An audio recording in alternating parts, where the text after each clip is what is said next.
Hey, nice shirt. Oh, thank you. First of all, path of exile for life.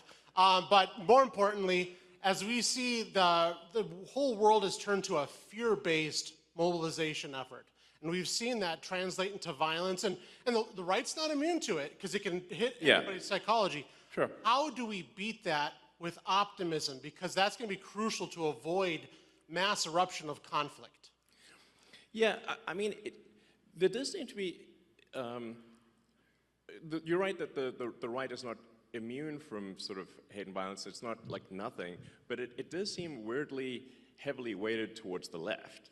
I mean, like, I haven't seen anyone tearing off like a Biden-Harris hat. Like, we're just like, you feel a bit sorry for them, like, oh, maybe there's something wrong there, you know. But you see people tearing off MAGA hats. And someone just, you know, I saw a video just today where somebody was just on an escalator, a woman was on an escalator wearing a MAGA hat, and someone going the other direction tore the hat off her head. And I'm like, what, that's rude, you know? In fact, I sort of find myself in a strange position because I didn't think of myself as right, I thought of myself as centrist. But then the left went all the other way in the other direction, and now everyone's a Nazi, you know? Before you know it. And I'm like, wait a second, do you know what that means? Obviously not.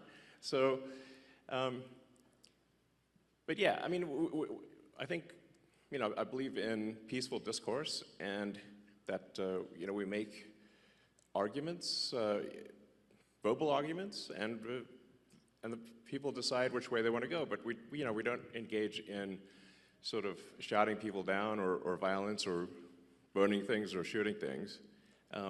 That's how democracy is supposed to work. It's peaceful discourse. So. My question is about U.S. aid. Has the DOGE team found any evidence that any of the radical left Democrats like Maxine Waters, Adam Schiff, Chuck Schumer have received money directly from USAID? And if so, will we be hearing about that evidence anytime soon? Yeah, so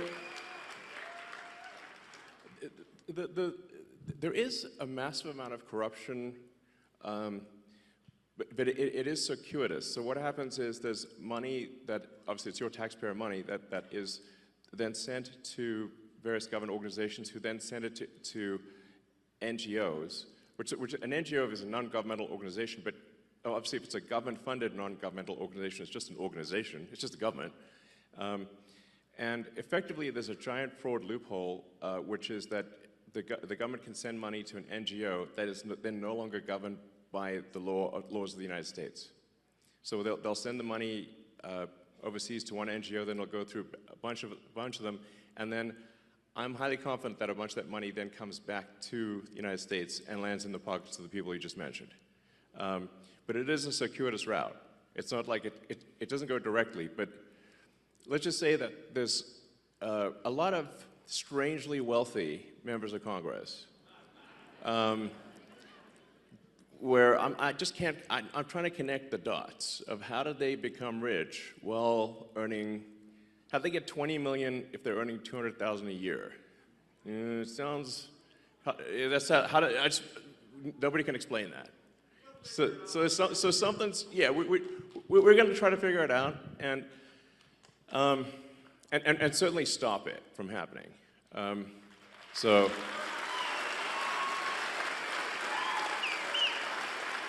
Yeah. I mean, just in general, there's the whole NGO scam is just crazy, yeah, it's blown my mind really. So yeah. Most of us here are aware of social media censorship, and I know you're keenly aware of it. Thank you for turning around X. Awesome. Welcome.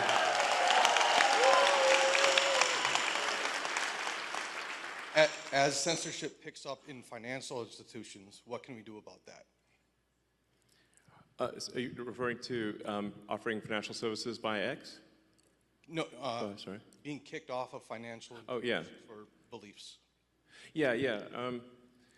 Well, certainly that won't happen during the Trump administration. hopefully that can be enshrined in law, which is part of the reason why we need a Republican Congress.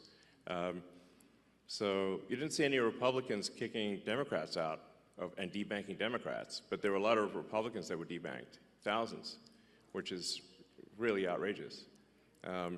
So that's why I say it does seem kind of one-sided, you know, this like trying to ruin people's lives and financially and violent protests overwhelmingly comes from the left these days. You know, it's like, and whereas the right is polite, you know, and fair as far as I can tell. So, yeah.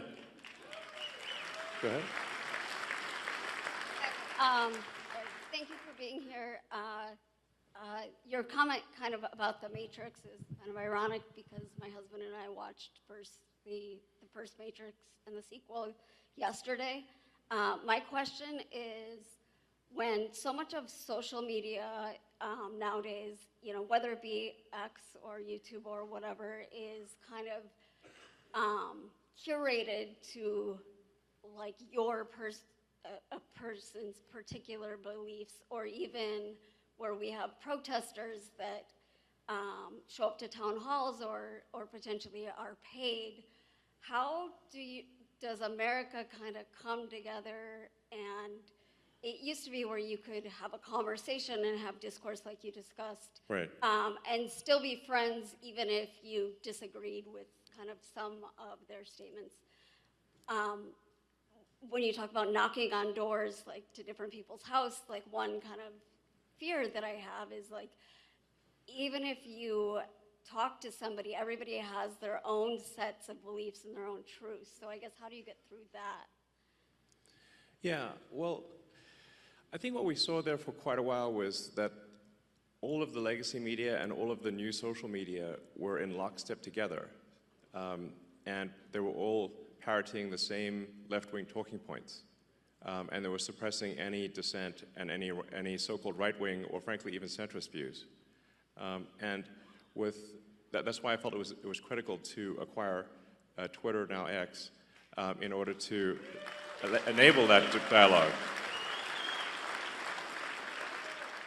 So it's certainly a step in the right direction, and I think you've seen now, once X was willing to break ranks and not censor Republicans, then you saw others also start to move in that direction.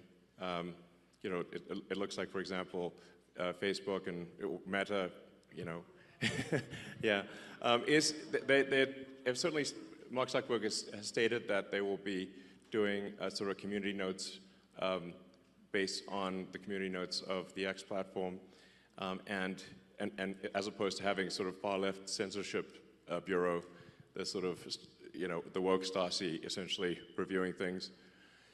So that's a step in the right direction. You know, there's maybe some hope for the CNNs of the world. There's like, with Scott being on there, he's great.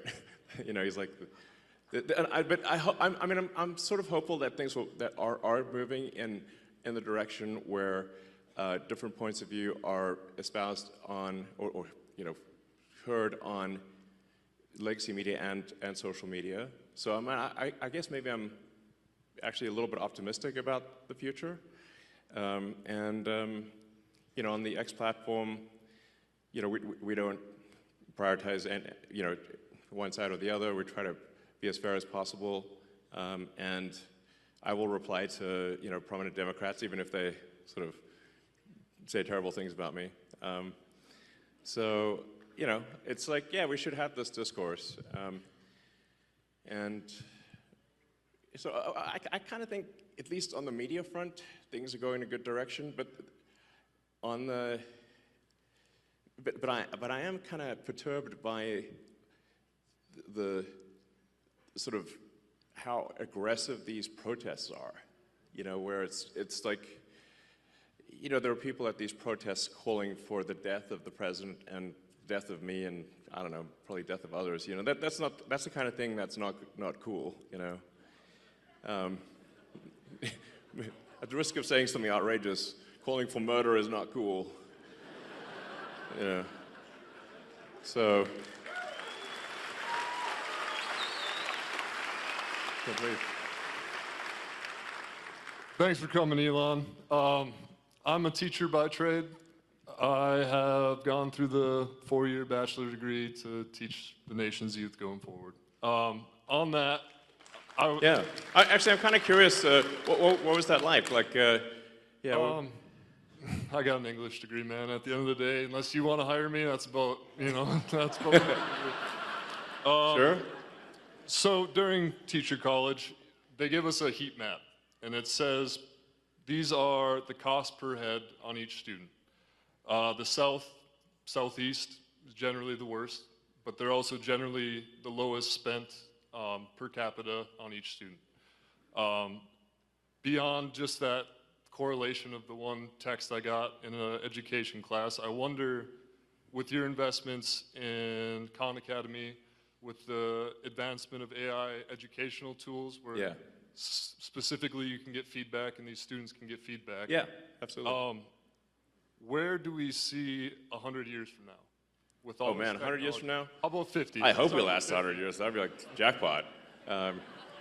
You know? Yeah, exactly. Hopefully we were like on Mars, you know? So that would be really cool. So I do think AI can be incredibly helpful in teaching, because you can essentially set up each kid with like a personalized AI, and that AI can then answer questions for each kid, and that actually can be very profound in learning, because obviously if you got a classroom of say 25, 30 kids, you can't like spend, it's literally impossible to spend time with every kid individually, or at least you can spend a little bit of time, but not, obviously it's a 1 to 20, 1 to 30 ratio. So, but what you can do is you can set them up with the AI, and then you can, you know, if things get stuck or whatever, if you want to, you can essentially guide the orchestra that way, and I think it could be a very powerful learning tool. You know, I personally enjoyed my English classes in high school, actually. You know, sometimes I wondered, why am I reading Charles Dickens? But you know, there's some merit to reading Dickens, and many of the. I actually think that we should have a great canon of English literature, that kids do at least, you know, some number of the significant works in the English language. So.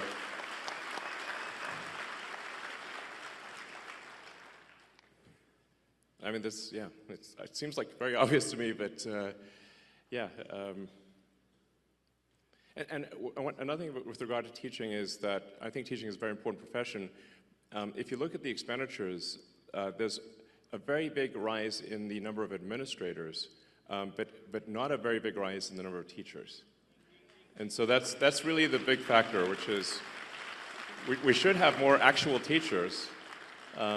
You know, and I believe in paying teachers well and having a lot of teachers, but we should say, why do we have so many administrators or non-teachers?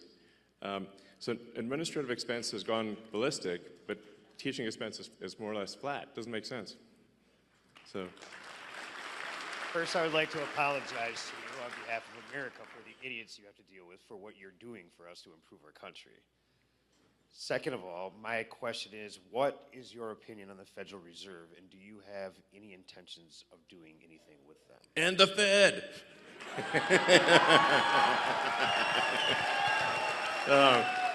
Yeah. I don't know. I always wanted to say that, you know.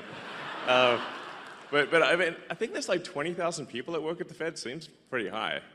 It's like there's a lot of people that work at the Fed, and it seems like, why do we have so many people at the Fed, and what do they do? And you know, sometimes I wonder which one would win.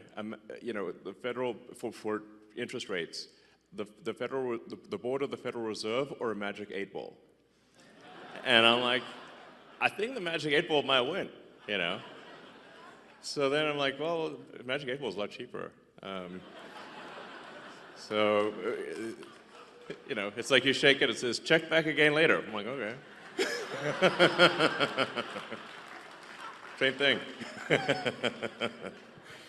But I think what really matters is that government spending is not far in excess of government revenue. That's a fundamental issue that we have, where we have a deficit of $2 trillion, and we have interest payments that now exceed the entire budget of the military. In fact, that was a big wake-up call for me, was when the amount of money that we pay in national debt interest exceeded the Defense Department budget. I'm like, the Defense Department budget is very big, and interest is higher than that and climbing. That's a disaster. You know, so the very simple, straightforward goal of the DOGE team is to get rid of waste and fraud. It's mostly waste. It's or depending on how, you know, I'd say it's probably 80% waste, 20% fraud, something like that. But it's $1 trillion, so that's still a lot. And it's you know, it's gotta be.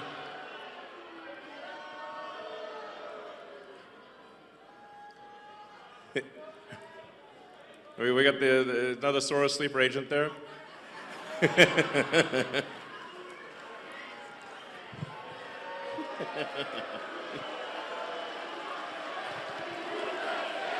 USA, USA, USA, USA.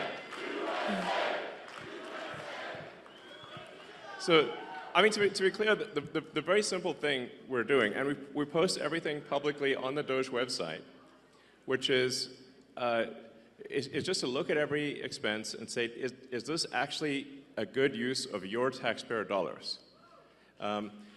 That's it. It's not super complicated.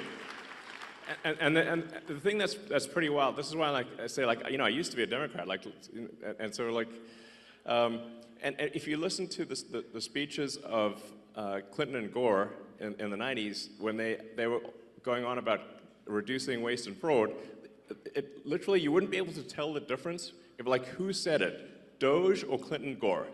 You can't even tell the difference. Sounds exactly the same. It's wild. So we're really just trying to restore common sense to government and say, like, let's not waste your money, and let's make sure it's spent well, and that's it. And in trying to save $1 trillion of expenditures, what we're saying is, of the $7 trillion in government spending, let's see if we can make it 15% more efficient. And I'm confident that we can. That's actually not a huge bar, by the way. So,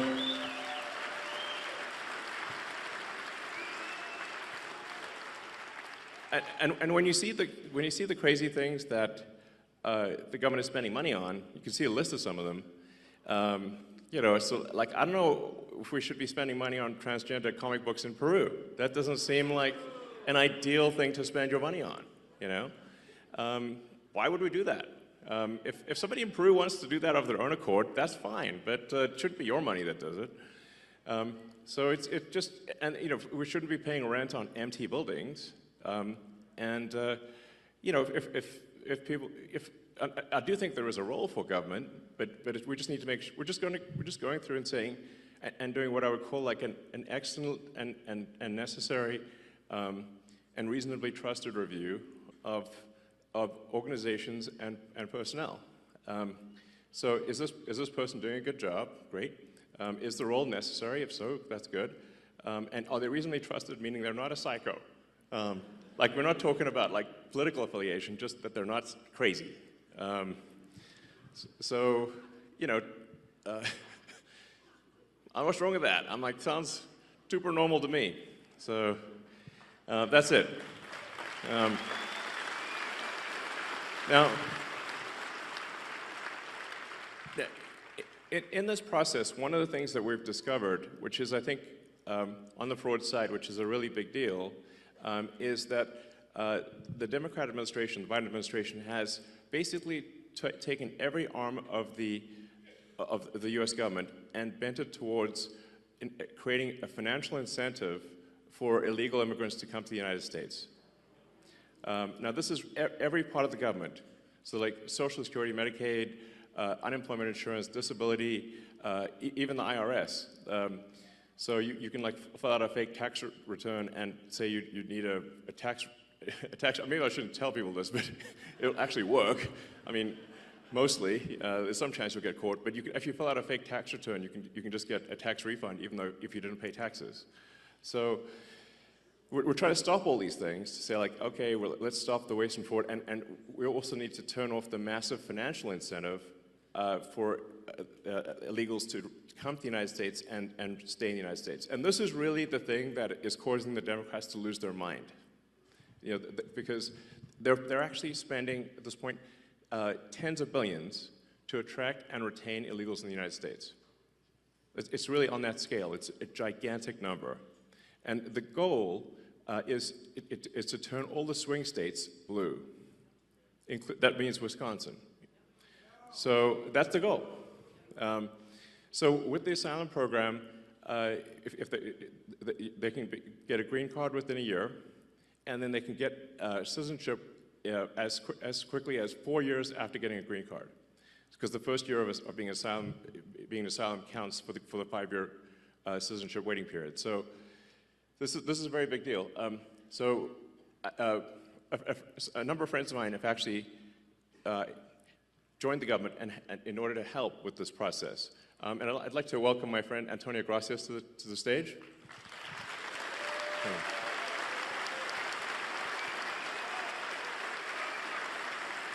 I think so. Does it work? I can give you mine. Does it work? It'll be okay. I mean, Buzz Aldrin's still alive, and he went past the belts. Work. Is this working? Yeah, it's on now, Yeah, there you go. So, Antonio, can you tell us what you... Antonio is helping out with the Social Security. So just trying to review Social Security, where you may have heard that we found 20 million dead people marked as alive in the Social Security database. This is so crazy. And then you'll notice there's a strange trend here, where how many Social Security numbers were issued. Do you want to? Yeah. So let me tell you what happened here. We started at the top of the system. You want to talk about a lot of maybe? We started at the top of the system, mapping the whole system of Social Security to understand where all the fraud was. And there's a lot of great people there that showed us really a lot of waste. And so that came up with a big list of stuff they're working on. You've heard some of that already. But this is what jumped out at us. When we saw these numbers, we were like, what is this? In 21, you see 270,000 people, goes all the way to 2.1 million in 24. These are non-citizens that are getting Social Security numbers. Yeah, this is a mind-blowing chart. Yeah, just this literally blew us away. Like, we went there to find fraud, and we found this by accident. And this isn't political, by the way. My parents are immigrants. Yeah, this country's been great to us. My brother and sister all born in Spain. I'm pro-legal immigration. This is not political. This is not political. This is about America and the future of America. And there are a lot of good people in the system that pointed us in this direction. I want to honor them right now, that work in the government today, who took risks to show us these numbers and tell us what's going on. Yeah. I want to stop for a minute. I want to honor those people today. Very good people. Very good people. I have been from D.C. to Social Security offices to the border to track this down, and very good people have helped us along the way. I want to thank them. Yeah. This number, what this is when you come in the country, if you're an illegal, there's a couple ways to come in. You come in through a port of entry, and you can tell them you're afraid, and they'll give you an asylum case. You'll get an interview. Then you get in. That's one way to do it. Another way to do it is to just go to the border. Literally, this happened. I talked to Border Patrol myself. Elon was there, too. I went to Laredo, and I went to Bronzeville. Elon went to Eagle Pass. You walk up to a Border Patrol officer, and you tell them you want to come in. They have a couple of choices. They could charge you with a misdemeanor or a felony under 1325, or they can make it an administrative offense, like a parking ticket, basically. They were told to do that, make it an administrative offense under the last administration. And then you go walk across the border. They do what's called a release from your own recognizance, and they give you an NTA, a notice to appear, which to appear to judge. The wait times on judges are like average 6 years. Look at Grok, you'll see it on immigration judges. There's only 700 of them. This is 5.5 million people, okay? So what happens then? Once you're in the country and you got asylum, through one of these pathways, and we've mapped the whole thing out, you can apply for a work document. You file a 765, it's the work form. You get this form called the 766, that's the authorization, and then Social Security Administration automatically sends you in the mail your Social Security number. No interview, no ID. This is worth just reiterating. It's not, people sometimes think that under the Biden administration that he was simply asleep at the switch. He wasn't asleep, they weren't asleep at the switch. It was a massive, large-scale program to import as many illegals as possible, ultimately to change the entire voting map of the United States and disenfranchise the American people and make it a permanent, deep blue, one-party state from which there would be no escape. Look, if I hadn't seen this myself, I'm not sure I'd have believed it. I went through it myself and mapped it, and Elon is right. This is true. The defaults in the system from Social Security to all of the benefit programs have been set to max inclusion, max pay for these people, and minimum collection. That's what's happening. We found 1.3 million of them already on Medicaid, as an example. We've gone through, on every benefit program we went through, we found groups from this particular group of people, this 5.5 million people, in those benefit programs. And then what was really, really disturbing us was why. We're asking ourselves why. And so we actually just took a sample and looked at voter registration records. And we found people here registered to vote in this population, yes. And who did vote. And we found some by sampling that actually did vote. And we have referred them to prosecution at the Homeland Security Investigation Service. Yeah. Already. Already. That is already happening. Right now. Yeah. And the truly disturbing thing, though, I just want you to know this, a truly disturbing thing to me, and the darkest thing about this to me, the voter fraud is terrible, but the human tragedy this created is extraordinary, because what you don't understand, and people don't know, and Americans need to know, that's why I'm here, is that human traffickers made $13 to $15 billion off of this, okay? That's the money that's going around the world, moving people around the world to our borders because of these incentives. How does it work? What happens? Hey, if you're in Africa and you're in Central America, you got to walk up through Mexico, through Central America. Who do you pay? You pay the narcos, you pay the traffickers, right? And we were told by ICE, it's between $20,000 and $500, depends where they pick you up, to walk across all those countries and get all the way up to the border. Where's that money goes? It goes to the cartels. It goes to human traffickers, right? There are 30,000 children that have not appeared on the notice to appear already. ICE knows this. 30,000 children, 270,000 children didn't even get notices to appear. ICE told us that kids are being trafficked back and forth across the border to complete families to make this easier. This is a human tragedy. It's not just the money, it's the people and the kids. And how many of these people died on the way up here that didn't make it in? What happened to them? We created this system here that created a incentive for people to come and be taken advantage of by these traffickers. And how do you think they get paid? Well, you're in Africa, Central America, you got $20,000 or $10,000 or $5,000 to pay these traffickers? No, you don't. What happens? You come in, then you owe them the money. You're an indentured servant. If you don't pay them, what happens? What do? They kill your mother, they kill your brother, they kill your family. What happens next? That's what we discovered. And I have to tell you, it's tragic to me. The tragedy, the human tragedy this created is extraordinary. That's the real problem. This is America. We don't do this here in America. Yeah. We don't do this here in America. People come here legally, and that's great. Elon came here legally. My parents came here legally. That's the way to do it. This is outrageous.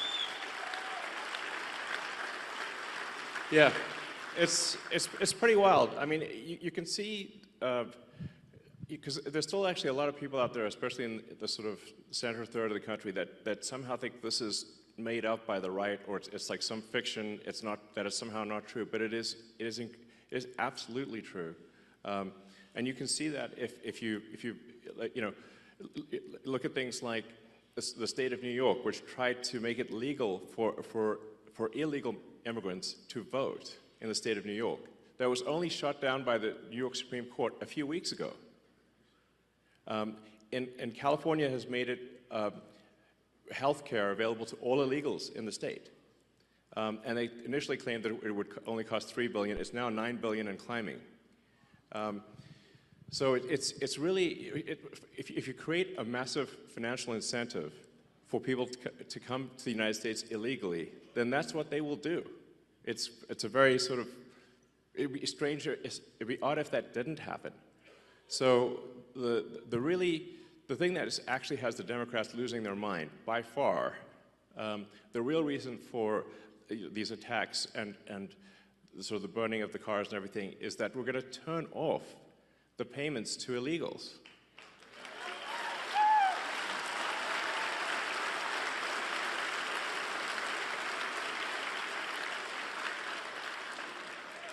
Because, yeah, I mean, because that's not the deal.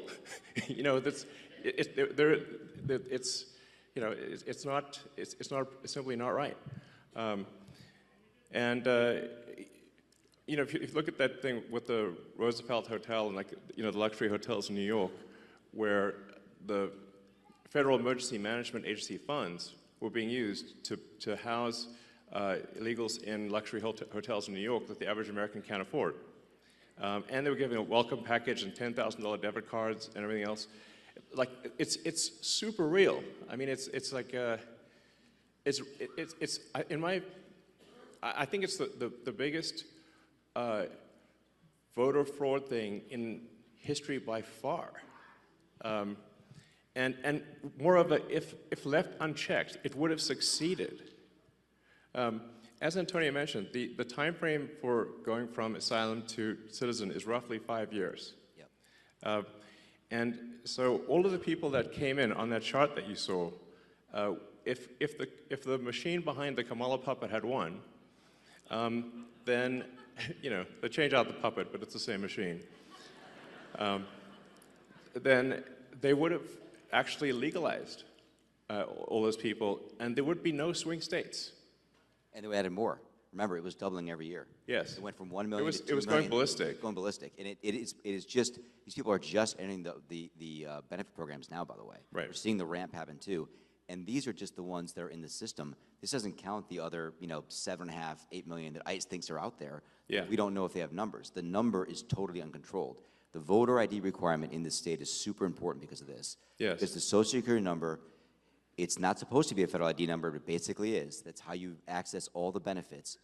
This is why we need voter ID, because this thing is not secure. You could walk into a Social Security office today as an adult in America, and get a Social Security number enumerated with simply answering 6 or 7 simple questions and showing some forms of ID that are not federal ID. Well, you could just actually make it up. Basically, you can show basically like a fake utility bill, or, you know, Show a medical bill and a school ID. Yeah, medical bill and school ID, and you can get a Social Security number. Yes. And then from there you get on the voter rolls, and then Yes. the basically Dem operatives will farm the vote. Yes. So, you know, the problem with this obviously is that if you turn the swing states blue, then there are no swing states, and then we're in a permanent one-party system. And as soon as they win that, they'll have the House, the Senate, the presidency, they'll pack the Supreme Court, then they'll double down on the illegals, just like California. So, we've already seen this happen in California. California is supermajority Dem. So, but at least California is held back by the fact that people can move out of state. Once you can no longer leave America, they'll be far worse than California. So the gravity of the situation is severe. Help us clean up Wisconsin border wall. Yes. Yes. Absolutely. So,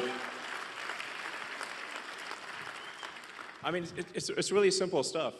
Just, you know, having you know, photo ID to vote is like, you can't like buy something at the liquor store, but voting is more important than you know, buying a beer. So You're gonna need a real ID to get on an airplane.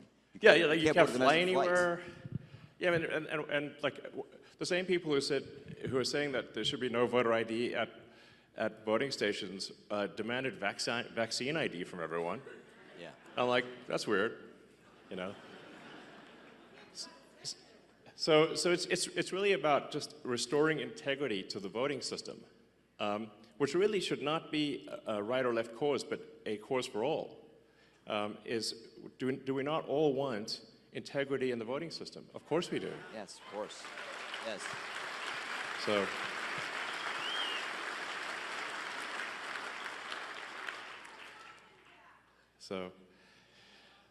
So, well, you're welcome to hang out and see. Maybe there's some questions people. Let's see. We'll go. Hi, Elon. I also am a teacher. I was a teacher in Colorado for 8 years, high school Spanish. But I moved here last year and got to vote in Wisconsin, where my vote actually mattered, and I'm so glad. That was amazing that we got Trump elected. Yeah.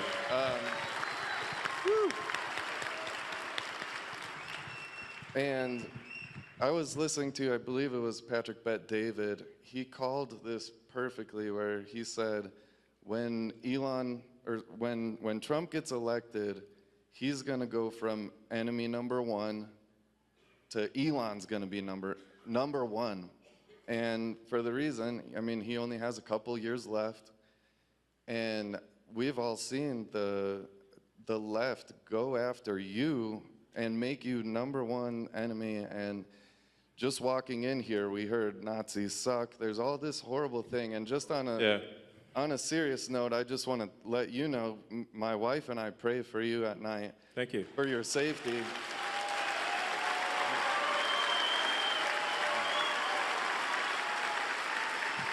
And Guys. yeah. Thank you. I gotta watch my hand gestures these days, you know. Yeah. But I think this one's safe, you know. You know, it's like can't wave to the crowd. You don't know what'll happen. And I've been a fan of yours for like a decade, and I've been a walking Tesla ad to anybody who talks to me. Even though I never had a Tesla until I came to Wisconsin too, and it's 10 years old, but it's the best Model S I've ever had. Thank you. It's incredible. Thank you. But I just wanted to ask you if it would be okay. I brought my dad with me. He's a pastor, and I just thought if it's okay with you, I would love for him to say a prayer for you as well, for your protection. Sure. Thank you.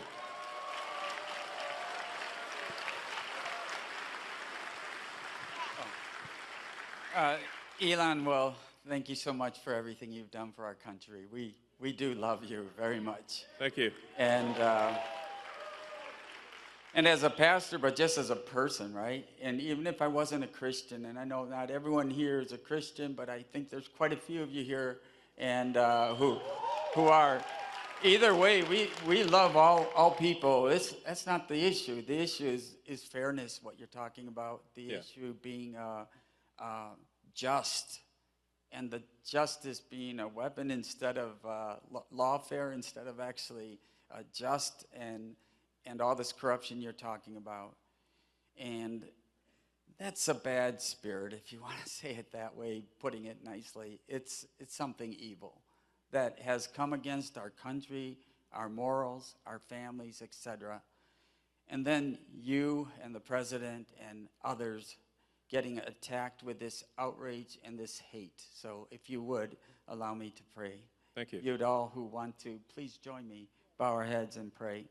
Gracious Heavenly Father, we are thankful for our country. We are thankful that God does bless America, and that God is the source of all goodness, love, and provision, and that you, Lord God, have provided a great nation with a great history. And although we've gone through many rough times, you're still very present and active with us. Thank you for protecting President Trump from that fatal attack.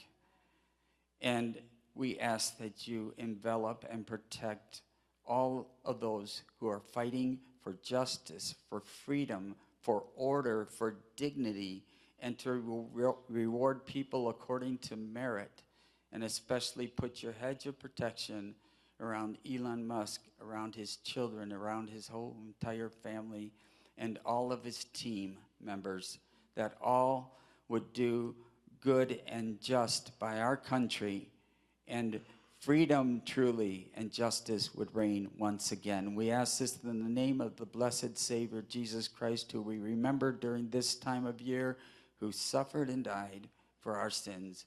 May you wash away all that is wrong with our country and start with us. We ask this in Jesus' name. Amen. Amen. Thank you.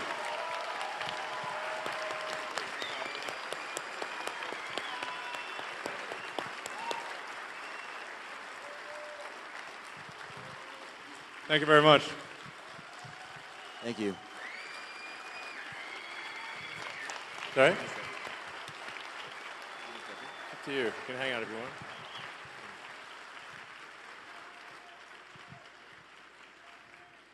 Well, that was beautiful. That was beautiful. It's, I think we're going to need divine protection, frankly. Hey, Elon, I'd like to start off by thanking you for all that you've done for our country and the world as a greater whole. And I mean that from the bottom of my heart as well. I had a question for you. As you go about your decision making at DOGE, how are you able to keep your moral North Star and not set precedents when it comes to overstepping democratic processes simply because the end justifies the means, and have outcomes similar to the last election with Democratic presidential candidate being appointed without due process that just further polarizes the country? Sure. Also, on a side note, one more thing. Do you see a place in the long term for decentralized technology in society and government? Yeah, I mean, to answer the second question first, I think generally it's good to have decentralized systems because the more centralized something is, the more power that is in any one single entity, the more corruption you're likely to have. So decentralization, I think, is good to minimize corruption. Then with respect to DOGE, I mean, as I said, we're trying to be as literal as possible. It's Department of Government Efficiency, and it's just literally going through and saying, okay, this money was spent. Is it money that most Americans would agree is sensible, or is it not? You know, if it doesn't seem sensible, then we, you know, say, well, we shouldn't spend that money anymore. We should stop it. So, and then we post we try to be as transparent as possible, so all the DOGE actions are posted on the doge.gov website and on the DOGE handle on X. So if people disagree with something, we can say, well, which part do you disagree with?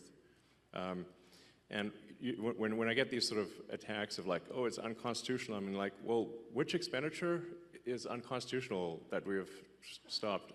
Because then they don't know, actually, because they haven't actually looked at anything. So.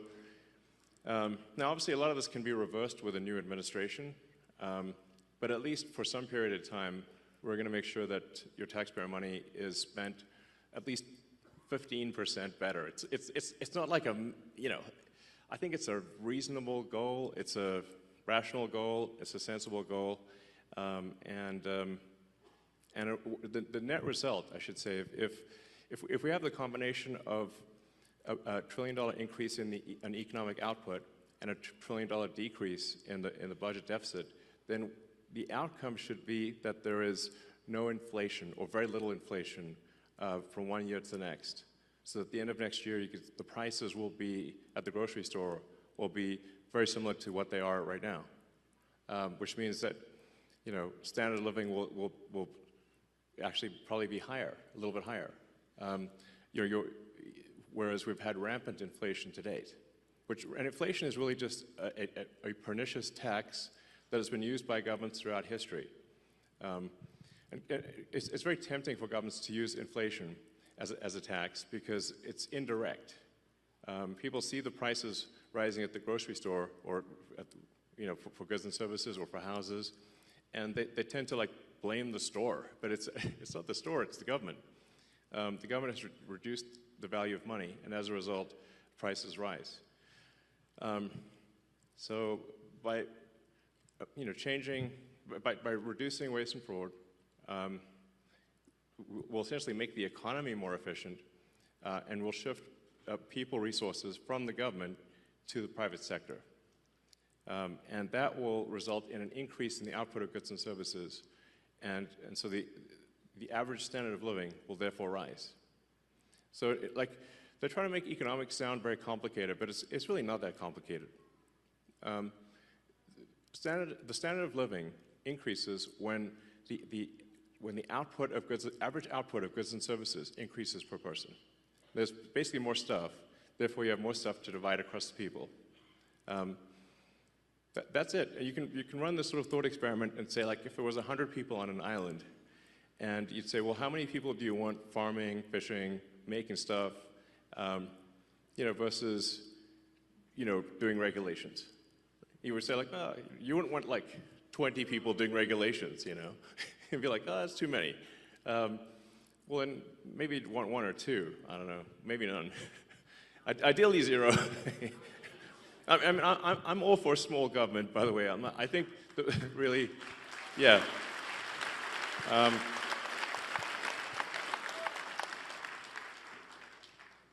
When the United States was formed, there were only, you had the Secretary of State, the Secretary of War, which I think is a more accurate name than defense, but it was Secretary of War for a long time. And you had the Secretary of the Treasury, and you had the Attorney General. That was it.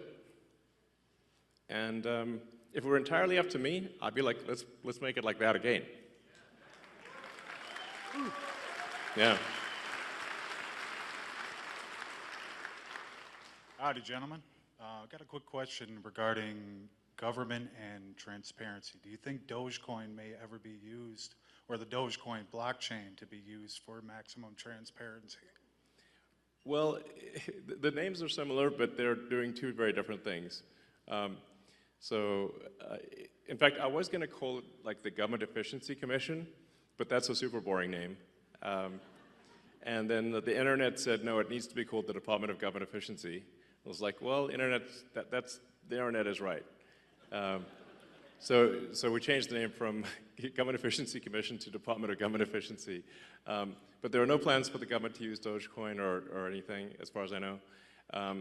So that they happen to be similar names, but really we're just literally trying to make the government 15% more efficient. It's kind of like most of the work that's being done it's kind of like homework. It's not like it's just work, Frankly, it's like washing the dishes. It's not like, it's a lot of it's not super fun work. It's just, going through and looking at every expense and saying, why does this department have like 10 times more software licenses than people? That doesn't make sense. Why is the government spending $10 million a year on Politico subscriptions? That doesn't make sense. There's just one thing after another like that. It's like things that are just kind of boring. It's like a ton of boring stuff. Like you do hear about like the sort of weird stuff that makes the headlines, but most of the costs that are being cut are just very basic, boring things. It's like homework at scale is what I'd call the Department of Government Efficiency. Elon, can I add something to this? I think this question about transparency. I'm really selling it here. Yeah, no. I would say the principles that Elon has set out for Doge they begin with truth. Truth. Find the truth. Number one, find the truth. Why? Because the government's gotten so big that actually the people don't even know what's there. They don't know the source of truth. So these licenses, it's not like people bought these licenses because they're bad people and they wanted to pay Microsoft. They just kept buying licenses because Microsoft gets selling them. I mean, it's that strange. And we don't want to pick on Microsoft. It's like every software company, by the way. Any software company. Pick software company X. They bought these licenses because they just thought they should buy more licenses. More people coming in and there's no one there. People aren't coming back to the office, right?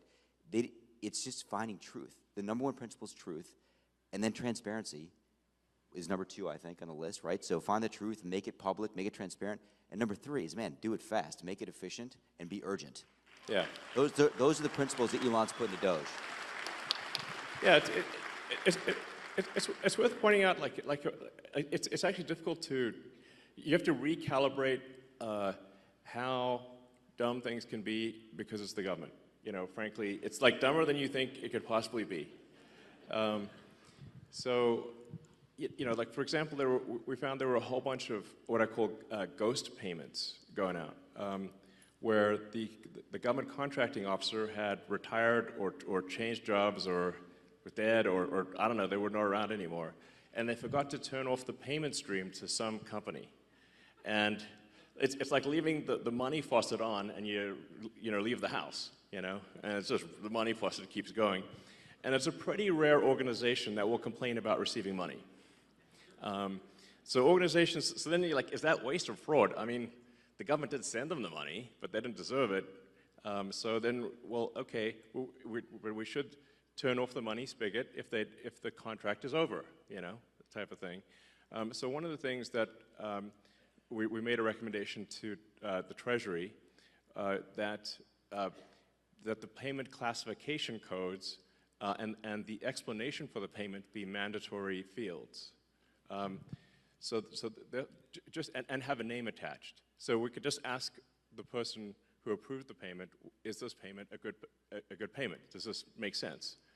This is the kind of thing that is normal in, for individuals and for companies, but that was not the case.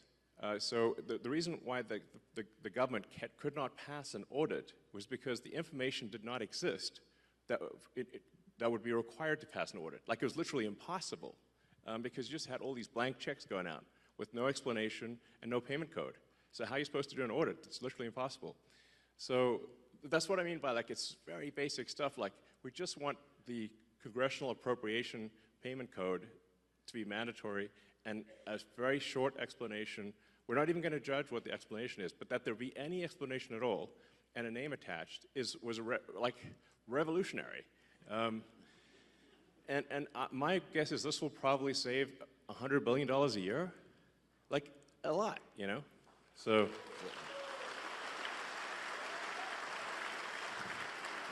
Maybe I could tell a little story from Social Security Administration that people might like to hear too, which is at Social Security Administration, they have passed their audit actually. They've got, I don't know, about 100 material deficiencies, but they passed their audit. When we looked at the balance sheet, we found that $800 million had fallen off the balance sheet last year. $800 million. What do you mean it fell off the balance sheet? It's exactly the question I asked, Elon. Thank you. Where did it fall to? Exactly, where did it fall to? So I asked the auditors to come in. It's like a comedy sketch, Exactly, comedy routine here. Where did it go? Exactly. But wait, where did it go? Exactly. So here's what happened. I asked the auditors to come in. I won't give the name of the auditors. Come on in. And I asked the audit partner myself. Where did it go? What does fell off the balance sheet mean? Is that a gap term or non-gap term? I've never heard that. What does it mean? Well, the payment plans, because under the last administration, you could pay if you got overpaid on Social Security, like if you were getting SSI or a disability and they paid you too much money, you got a job, but didn't tell them, they paid you too much money, they dropped that payment plan to $10 a month max. So the payment plans went out past the system date. So if I remember correctly, it was 2047. Payment plans out past system date. When it went past the system date, literally, it fell off the system. Okay. It disappeared. And the officers were supposed to, the technicians were supposed to put notes in the system that this was going to be collected. The notes were so bad, the auditors concluded this could not be collected, and we literally lost $800 million. Gone. Okay. And I said to the auditor, how could that possibly be? And she said, well, it's not really material. It's a $1.5 trillion program. I said, well, it's material if it's your money. Is it in the computer? It's not in the computer. It fell off the computer. Is it in the It computer, literally like Zoolander, disappeared from the computer. That's in the computer. Disappeared. $800 million just disappeared. I mean, it's crazy. So there's it's one like nutty thing after another like that. It's I mean, it's crazy. Anyway, we're just trying to basically fix the computers so that we know what the heck's going on. It's just like, please. And like I said, being fully transparent with the American people, so you know exactly what's going on, and just making sure that anyway, money is not wasteful or fraudulent. One interesting statistic was that 40% of the calls into Social Security were fraudulent, like meaning that it was someone trying to get a Social Security payment that was going to a senior to go to instead to go to a fraud ring. So that was almost half of the phone calls were fraudulent. Probably the other half were people asking, what happened to my Social Security? This is true, actually. Like, hey, where did what happened? This is bananas. Yeah, I mean, we found this, actually, the people there at Social Security knew this was going on, and they had been complaining about it for a long time, and no one fixed it. And these were mostly criminal rings outside the country, in other places in the world that are jamming up the phone systems, calling in, using just these six simple security questions, because you can actually, this was how crazy it was, you could change your direct deposit information at Social Security by simply answering 6 questions on the phone, like your mother's maiden name, your date of birth, etc. Like stuff you can find on the internet. Easily found on the dark web. That's why it was so easy. It was a huge, huge exploitation, super open door. I mean, the bank vault was open, and the criminals ran right in and took the money, and they took it away from our seniors. Right? So what happened is, if like my dad's 84, he'd go get it, thought his check was supposed to be in the bank account, it wasn't there, then he's got to go through a whole process to get the money back from the government, which takes a long time. It's the government, right? So we put in a very simple 2FA system. All this nonsense you see in the media about, we turned off the phone lines, that are not true. All they did actually, we recommended to Social Security that they put in a very simple 2FA system, and they will... Two-factor authentication. Two-factor authentication, the same kind of thing you do at the banks. Like, pretty simple. If you have a bank account, you do this. And you know what? They did it. They said, yeah, you're right, we should do that. They went and did it. Good for them. They did it. No one had the will to do it. They did it. And they're going to keep increasing security. We've given them a lot more recommendations, and they're on the road to increase security, stop all this nonsense, so our seniors and our people that are disabled don't get stolen from. Yeah, this is really worth emphasizing, because like the radical left are saying that like somehow we're stealing Social Security. Like, first of all, I don't need the money. Okay, in fact, it's costing me a lot to be in this job. You had like Tim Walz dancing on stage showing a chart of Tesla stock, which is a really awful thing for him to do. Because what they're trying to do is put massive pressure on me and Tesla, I guess, to I don't know, stop doing this. It's my Tesla stock and the stock of everyone who holds Tesla went roughly in half. I mean, it's a big deal. So not only am I not getting I'm not getting paid, definitely not stealing money, and would never get away with it. But the value of my Tesla stock is in half. So this is a very expensive job, is what I'm saying. But I think it's you're welcome.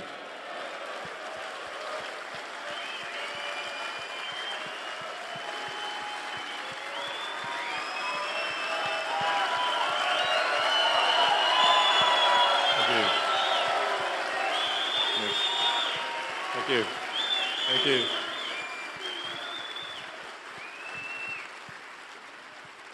Thank you very much, guys. But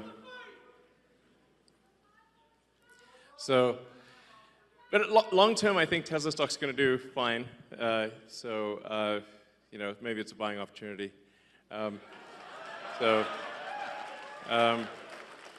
But the actual thing we're doing is making sure that people do get their Social Security and that it doesn't get stolen.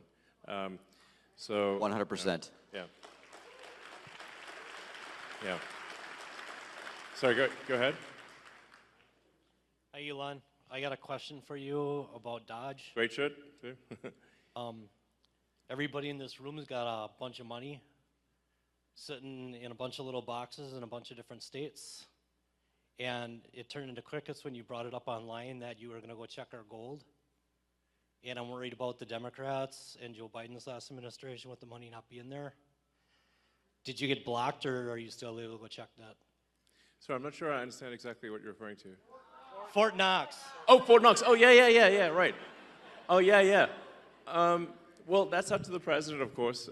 But I think it would be, I think it would be awesome to live stream Fort Knox. I mean, that would be really fun. And after all, it is actually the gold of the American people. So the American people should, it seems to me, have a right to see their gold. Hopefully it looks really cool. You open the doors, like, is it there? Like, is that really gold? Let's check. So maybe it'll be really, really interesting. I'm all for it. The president says he's interested in doing it, so hopefully that happens. So, all right. Good evening, Mr. Musk. How are you? Good. How's it going? Good, good. My name is Vito Gabriel. I'm 18 years old. This is my first election that I'll be voting in. So, Great. Very excited. Oh, actually, that reminds me. So it is actually possible to both register to vote on Tuesday. If someone has not registered to vote, they can register to vote in Wisconsin, and they can vote the same day. So even if somebody's not a registered voter, you can do everything on Tuesday. So, bit of backstory. When I was younger, 8 years old to be exact, my father put me to work in my family's restaurant. And it led me to want to start my own business and to be successful just like you. And in my opinion, you're one of the most successful businessmen to ever live.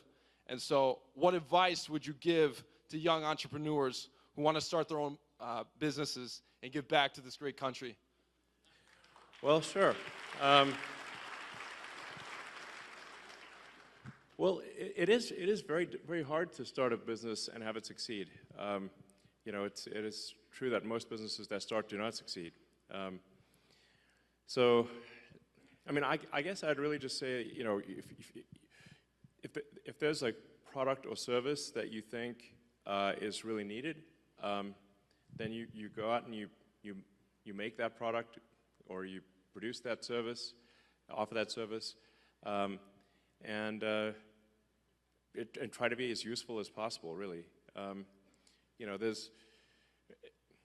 it's like whether, you know, it's a great restaurant or store or a technology company or whatever the case may be. It's really just like, are you doing things that are useful to your fellow human beings? And you know, if you are, then I think the company will be successful. So that's really what it comes down to, is just being useful. Like, people ask me, like, what's the top advice? I'm like, try to be useful. It's actually very difficult to be useful.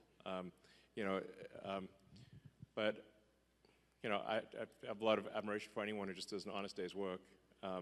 You know, making products or producing services for their fellow human beings. That's what a company is. You know, that's it. So. But it is hard. I mean, to be totally frank, like I generally say, if somebody needs encouragement to start a company, I would recommend not starting a company. It's very difficult. Like, you know, if you look at, say, the automotive industry, the only two American car companies that have not gone bankrupt are Tesla and Ford. So. It's a big cemetery, is what I'm saying. So that's a tough one, you know, very tough industry. And there were really no like commercial rocket companies that were successful before SpaceX. It's generally very difficult to make the value of the output exceed the cost of the input, and that's really what defines a successful business. And profit is really the difference between the value of the output and the cost of the input. That's what profit is. But it's like shockingly hard to make the output more valuable than the input. That's what I found. Yeah, so, all right. Hi, Elon. Thank you so much for being here. Would you agree with me that the economic illiteracy in this country is staggering? That people don't understand how close we are I would for say the that is ship true. of America to going over the fiscal cliff. Yeah. Right. Yes. Most people, actually, I think most people, well, I think a lot of people don't know what a national debt is. Like, how did this national debt come about? And how come there's all this money that somehow we owe it, but we didn't sign up to owing this money? But there's, you know, it's over $30 trillion of national debt, and that doesn't count future obligations. And that's just, then it doesn't count state and local debt. So it's a lot of, basically, it's a lot of money that the government has signed everyone in America up for. Yeah, so there's, if we don't do something about it, then eventually there won't be any money for anything. We'll just be paying interest. You know, a company, sorry, I should say, a country is much like a person, it's just bigger. A country is a collection of people.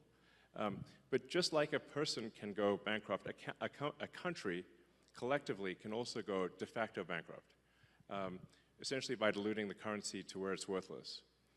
And that's where we're headed unless we are, take immediate and dramatic action with respect to government spending.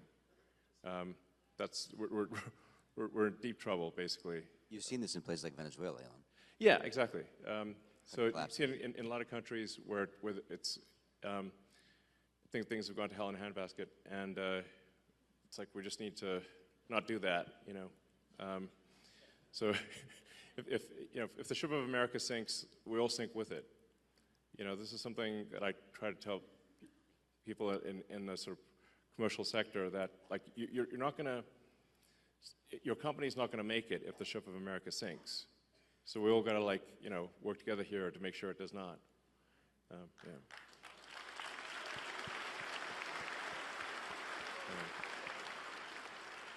Antonio, feel free to ad-lib as you wish.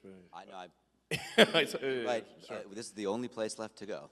That's great. Right, exactly. I don't think we can run off to some other country and be okay. It's America.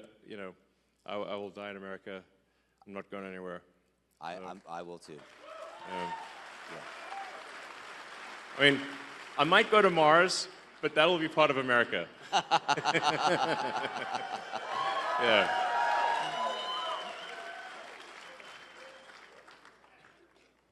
Hi, Elon. Thank you so much for taking the time out of your busy schedule to be here today with us in Green Bay, Wisconsin. Yeah. Woo.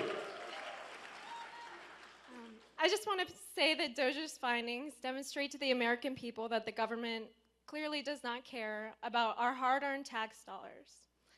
I'm only 26, but I can imagine it's frustrating for people who have worked their entire lives to see their tax dollars going to fraud, waste, and abuse. And you alone have contributed so much money to our government yes. via taxes, so thank you. You're welcome. But I'm sorry that your money's not being spent very well. You've clearly shown your leadership and team is capable of transforming our government into something better than what we see today.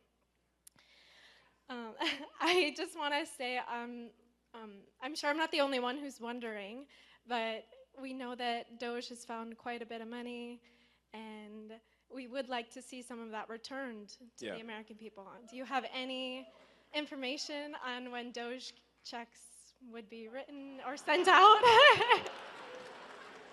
Sure. Well, I guess we need to be successful at scale. We've made a lot of progress, but there's still a tremendous amount of work to do. Effectively, as government spending is made more efficient and spending is reduced, the tax by inflation is reduced. One way or another, you will effectively be better off if resources in the United States are not wasted. And it's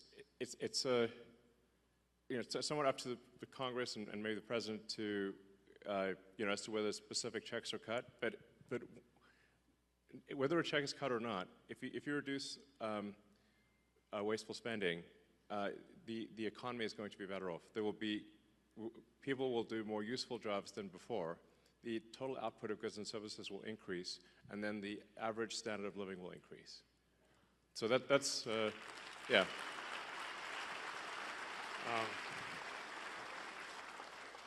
I think the most important lesson in economics is simply common sense, that the more people in a country that are engaged in producing useful products and services, the better off that country will be.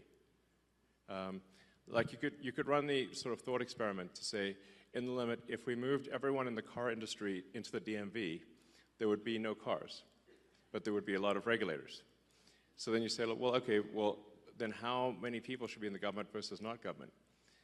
And generally, I think you want to minimize the number of people in government. There's still, be a lot of people in government, but you want to keep that to a minimum and move people from low to negative productivity roles to high productivity roles in the private sector. Yeah. Okay. Hey, Elon. So the first time I heard about population collapse, I think was from you on Joe Rogan. I grew up in the generation where it was very overpopulation, global warming. A lot of people don't want to have kids. My wife and I just had our first. She's a year. Hi, congratulations. Hi, John. Thank you. Amazing. And I'm finding out very quickly a lot of these things I was told about having kids, losing personal freedom, it's well worth it. I mean, I would recommend it to everybody, as I'm sure you would. And Absolutely. I mean, I've been banging the baby drum for ages. Yes. Yeah. So my question to you is, what's the most surprising and fulfilling thing you've learned from your kids? Especially we've seen you around X all the time with Trump. So what's your most fulfilling thing you've learned from having kids? Yeah, and X is in the back there. So hopefully he's watching this. Hopefully, yeah. I think I think nothing makes you happier than kids. Really, is what is the truth of it. So, kids are my greatest source of happiness, and I really encourage, as Antonio knows, I've encouraged all my friends and everyone to have kids. It is concerning. The United States has been below replacement rate. The birth rate in the United States has been below replacement rate since roughly when I was born, around 1970, 71, thereabouts. And I think last year was the lowest birth rate on record. It was very low.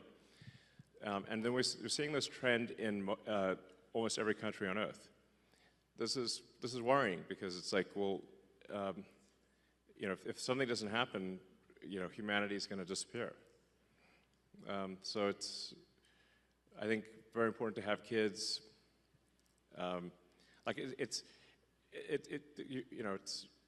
Kids will make you very happy, but there's also we got to keep humanity going here.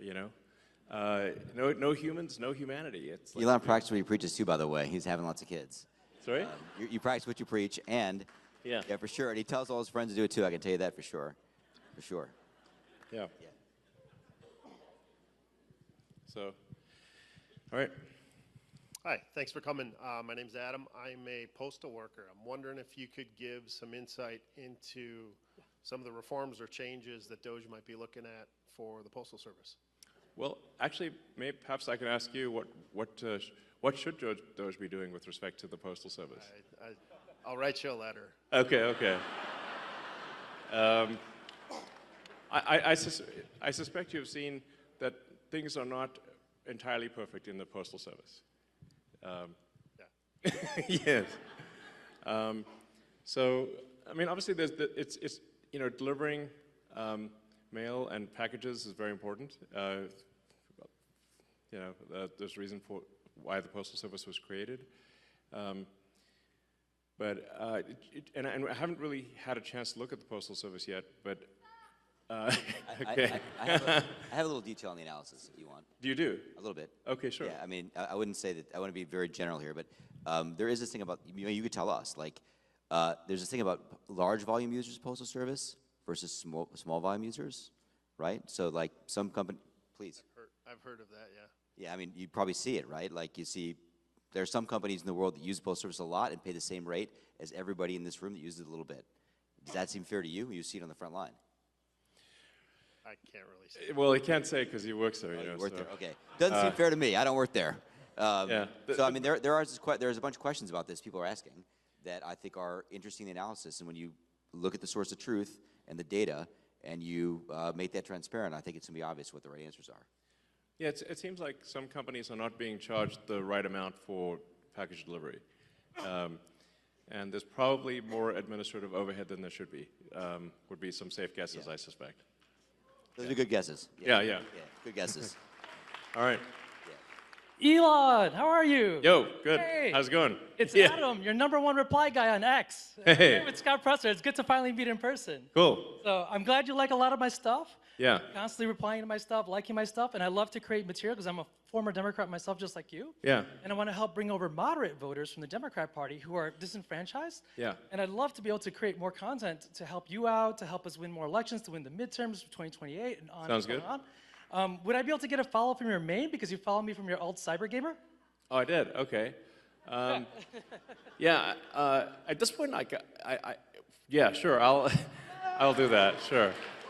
I mean, it's right now. I used to only follow maybe a few hundred accounts, and it was possible to read most of what they posted. But now I think I follow like 1,100 accounts, which makes it impossible. So like it's just like I can only see a few things that people post at random, essentially.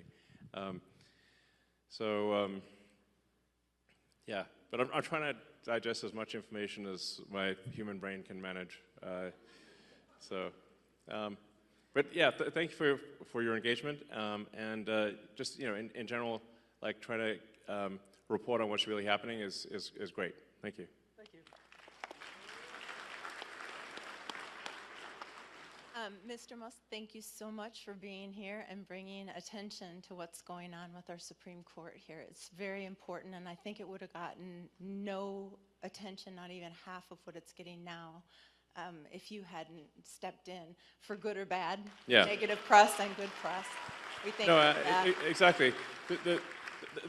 Totally. I mean, obviously, for any kind of special election, is going to get a small fraction of the attention of say a presidential election, and then normally an election for a judge would not be that big of a deal. It just so happens that in this case it could decide the control of the U.S. House of Representatives, which is a huge deal. Yeah. My personal experience with Judge Crawford, I am a family that she moved a pedophile right next to our home. What? Really? Yeah, it is a true story in the ads that you're hearing from Mr. Schimmel. I am one of the homeowners that had to live next to him for many years, unaware. So the letter that I wrote to her, I'm sure, played into what we're experiencing now in family court. We're veterans, 20 years. It just was not good for him. It was not good for me. And we're trying to work through our family court situation. But what we're realizing is the two strategies that they use are indoctrination or intimidation. And if you step up and say, we're a practicing Catholic family, the result is her band of merry rogue judges and the court affiliates and the commissioners will flood the family court, have flooded the family court system. Yeah. So I guess my question would be, regardless of what happens with this very important vote, let's not forget what's happening in the family court system in Dane County, Wisconsin, that's being flooded with these rogue judges and affiliates and commissioners who then, if you don't subscribe to what they're saying, they will just wipe out your ability to raise your family or proceed with your family in a way that you feel your culture dictates, your religion dictates, your financial background dictates. It has gone completely bananas. And I'm wondering what you can do to keep the light shine on our court system in Dane County. It does have a lasting effect on families, and it will breed out our ability to raise our families in the spirit in which we feel is most healthy for our young, our children, and the sanctity of our family. Absolutely.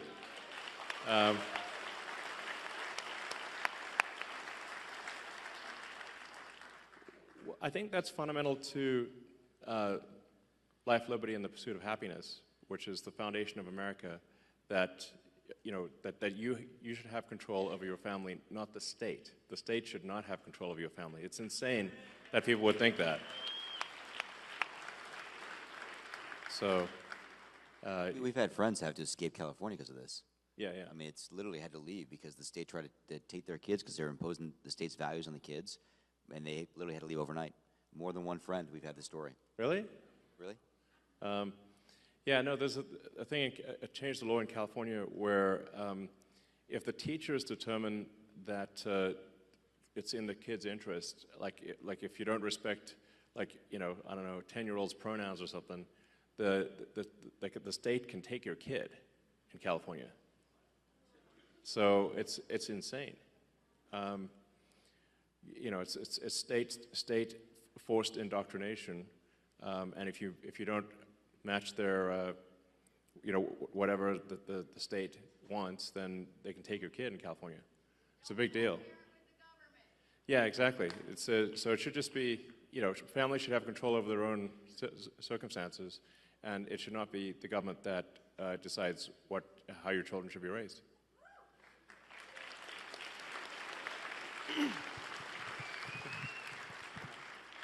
Hey, Elon. My name is Josh. There's a lot of questions, I see. There is. We were going to answer everything at this point. So, I'm sorry. Please go ahead. Sorry, go ahead. Thank you for taking the questions. Yeah. A lot of people, I agree. So I was wondering, I noticed that there was a second Mechzilla being built at the Starbase. Are we going to go for a launch for the Artemis mission coming up? I mean, that's a very sort of space question. So there are 2 towers in South Texas, and then we're planning to build 2 towers at the Cape in Florida, and then probably some more elsewhere in the future. But there'll be twin towers at the Cape and twin towers in South Texas at Starbase. So, all right. Hey, Elon. Good to meet you. Thank you for everything you're doing for the country and the world. Yeah, thank you. I have 2 questions. They asked me to keep it short. Sure. When do you envision solving blindness and bringing that to the masses, where it'll be for everyone? And the other is, is robotaxi on schedule? Yeah. Well, there's certainly a wide range of questions tonight. Yes. So for Neuralink, we've actually had. Neuralink has had in monkeys a working, device we call blind sight, where it's been working well, and monkeys are healthy for a few years now, and we're hoping later this year to do our first device implant for human, enabling someone who is completely blind to see. It's going to be low res at first, like Atari graphics, you know. So I want to set expectations appropriately. So it'll start off with like very low res, but then over time, I think eventually the implant would enable vision that is like superhuman.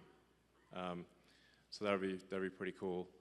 And then things are currently on track to do unsupervised full self-driving in Austin in June.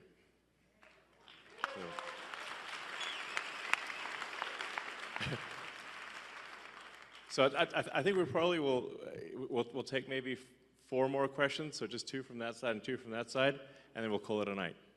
So go ahead. Oh, thank you so much. First of all, you are beyond absolutely legendary and an absolute true hero, so thank you so much for everything you're doing, achieving, accomplishing. You've done so many impossibles. It is astonishing. Thank you. But my name is Brian Wright, and I've been filming from last year all the way into this year a docu-series on finding peace. And during this election year, the episode was how many lines do we actually need to cross in order to be able to find peace? And I wanted to ask you, where do you feel like we are in this divide? Are we so far divided as to where there's no coming back to the middle, or where do you see us being? Yeah, we should restore the Smith-Mundt Act so that the government cannot spy or issue propaganda to the people. I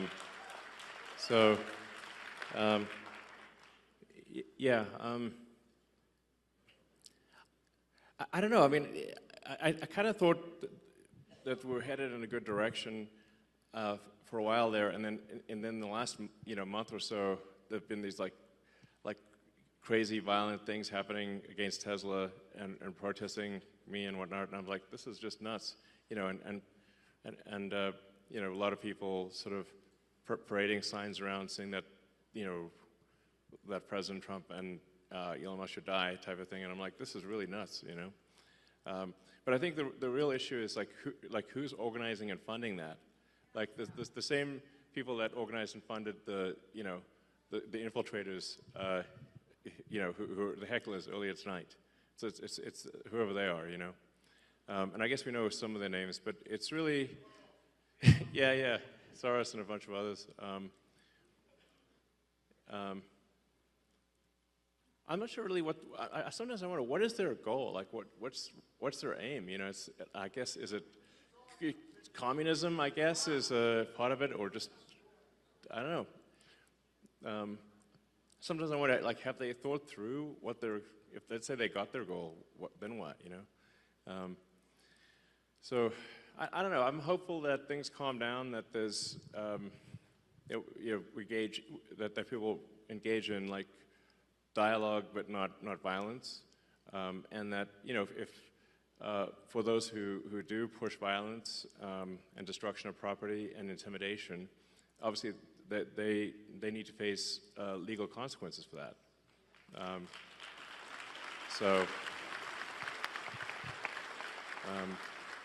And the president has said that that needs to happen. Obviously, if people are pushing violence and destruction of property, that is against the law, and they need to face the consequences of that. So, thank you. Yeah. Thank you, Elon. I constantly hear that the DOGE efforts are going to do things like take away Social Security payments and reduce other government payments like that. You've touched on it tonight, but yeah. Can you state you've discussed this at length over the last few months. Yeah. Can you talk again about how the DOGE efforts are actually going to affect things like the payments and other programs like that? Yeah, I guess it would be helpful because so I can just state it as crisply and clearly as possible that DOGE will absolutely ensure that people get their Social Security, make sure they get their Social Security, make sure they get their Medicaid, and will not be cutting any legitimate payments whatsoever. Crystal clear.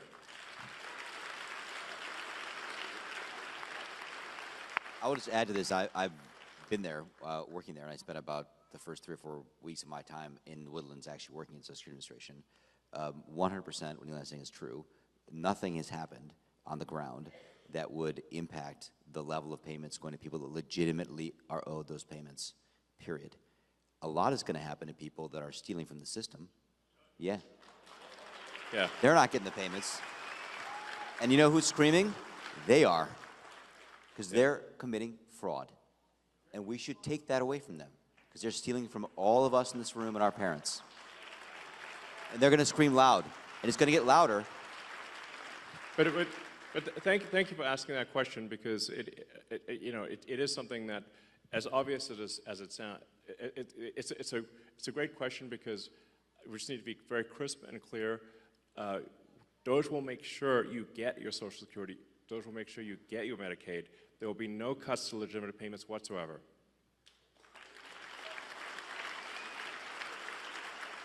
I'd like to go last, if it's okay with the other gentleman. Would you like to go, sir? No. Please go. Thank you. Mr. Musk, thank you so much for coming to Wisconsin. I just want to thank you for calling out bad ideas on X. You do that like every 30 minutes, and if I don't see something, I'm like, wow, is Elon okay? Yeah. Yeah. And we all know that ideas of consequences and bad ideas have victims, and thank you for speaking up for victims. And a few nights ago when you spoke with Brett Baer, when you were being interviewed, and he asked you, what keeps you up at night? And like that other question, you answered, and you paused, and it was depopulation. And I was waiting for you to say, like, oh, the death threats against my life, or the national debt, but depopulation. Yeah, depopulation is a really big deal. It's not on people's radar. Why is that? Well, I think we haven't yet evolved to deal with depopulation. You know, it's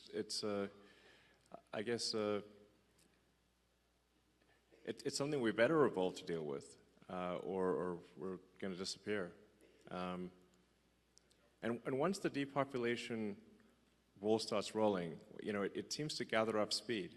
I mean, you can look at sort of cases like Korea and Japan, which are, you know, much further ahead or behind, depending on how you look at it. But like the population decline there is much worse. Japan is an absolute population decline, so they're losing about, I think roughly 1 million people a year population, and that's going to accelerate. Korea has only a third replacement rate, which means that in 3 generations, the country will be 3 or 4% of its current size. Like basically, all that'll be left is a small portion of the capital city.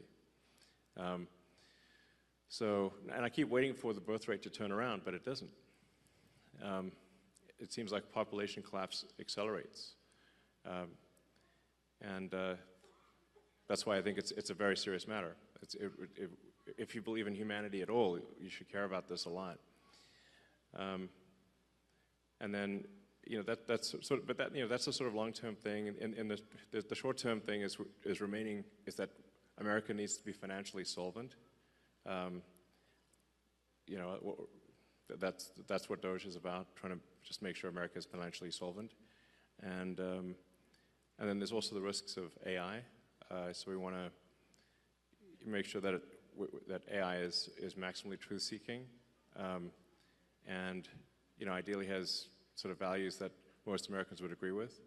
That it's a pro-human AI, that it wants to foster the future of humanity. Those are the things that I think about. So, thanks.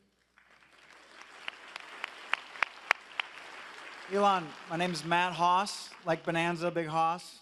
I own and operate a small business here in the Fox Valley. And tomorrow I actually get the honor and the privilege to host Brad Schimmel at our shop, Springhetti Landscaping. Great. If anyone's in the valley, sounds good. Come down 4:30 tomorrow. We're having a shindig to have Brad stop by. He's going to come and give a little speech, get some. That's what this was about. Was Brad's election. Yes. And so I just wanted to say, in your opinion, what is Brad going to do for small business owners like myself? Well, I think he's going to help get the government off your back. So that's a big deal. For anyone that starts a business, it's like you used to just be able to open a store and not get like a zillion permits and licenses and everything. That's how America, you wanted to make a product, you just made the product. And you didn't have to satisfy a massive body of regulations and get permission from all sorts of agencies. So hopefully, Justice Schimmel is, supports that and helps get the government off your back. All right. So let me finish by saying, obviously, yeah, DOGE at the state level will be cool. But just remember, like, the importance of the election on Tuesday is gigantic. It could decide the future of the House of Representatives. It could decide then the future of America and the future of the world. So it's absolutely critical that you need to just drag friends and family to vote on Tuesday for Justice Schimmel and for voter ID. So, thank you. Thank you, guys.